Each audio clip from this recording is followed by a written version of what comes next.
Friends, कोई भी चीज़, कोई भी इंसान, कोई भी जगह, कोई भी वस्तु को हम जिस भी नाम से पुकारते हैं उसे हम नाउन कहते हैं।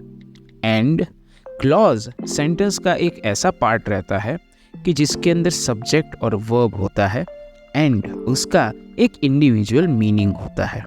सो आने वाले 5 मिनट के अंदर मैं आपको ये समझाऊंगा कि नाउन और क्लॉज को जोड़ के जो एक नया पॉइंट बन रहा है नाउन क्लॉज, वो सेंटेंस में कैसे आइडेंटिफाई किया जाए और नाउन क्लॉज सेंटेंस में किन किन जगहों पर यूज़ किया जाता है।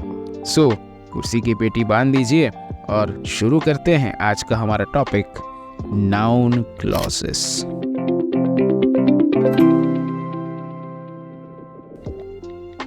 दोस्तों, सबसे पहले इन 4 सेंटेंसेस को थोड़ा सा ध्यान से देख लीजिए। देख लिया? चलिए, तो अब थोड़ा आगे बढ़ते हैं। हम इन सेंटेंसेस के ऊपर फिर से आएंगे। दोस्तों, सबसे पहले हम डिफाइन करते हैं नाउन क्लॉज को। Friends, noun clause is a subordinate clause that acts like a noun. दोस्तों, सबऑर्डिनेट क्लॉज का मतलब ये है कि वो एक मेन क्लॉज के ऊपर डिपेंडेंट है, मतलब किसी सेंटेंस का एक पार्ट है और ये एक ऐसा पार्ट है जो नाउन की तरह यूज़ किया जा सकता है। सो फ्रेंड्स, अगर हमारे सेंटेंस में कोई जगह पर नाउन क्लॉज है तो हम उसको आइडेंटिफाई कैसे करेंगे? सो यहाँ पर 3 तरीके बताए गए हैं। The first is the use of subordinate conjunction. Subordinating conjunction जैसे कि दैट, फिर हमारे WH वर्ड्स जैसे कि who, what, when, where, how, and WH word के साथ एवर जैसे कि whoever, whenever, wherever, ऐसे। So these are your subordinate conjunction and ये सबऑर्डिनेटिंग कंजंक्शन जो है जहाँ पर यूज़ होते हैं that is our noun clause. उसी तरह अगर सेंटेंस के किसी हिस्से को हम व्हाट, whom या who से रिप्लेस कर सकते हैं और क्वेश्चन बना सकते हैं तो वो हिस्सा हमारा नाउन क्लॉज है। जैसे कि यहाँ पर एक सेंटेंस है That I have you completes me।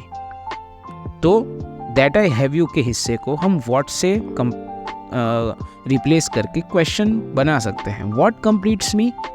So हमारा क्लॉज बन गया That I have you completes me। That I have you is your noun clause। उसी तरह अगर हमारे सेंटेंस के किसी हिस्से को हम it के साथ रिप्लेस कर सकते हैं तो वो हमारा नाउन क्लॉज कहलाएगा।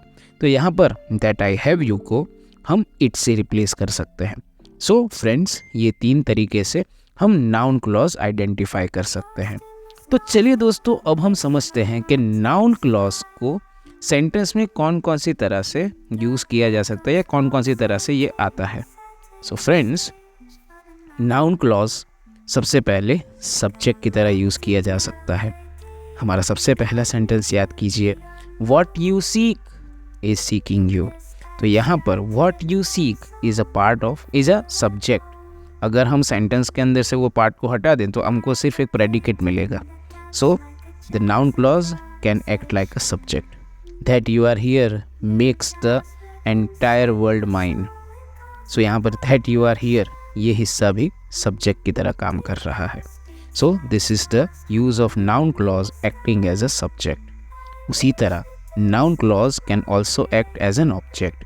फ्रेंड्स, ऑब्जेक्ट का मतलब ये है कि हमारे सेंटेंस का वो हिस्सा जो वर्ब को फॉलो कर रहा है, जो वर्ब को डिफाइन कर रहा है।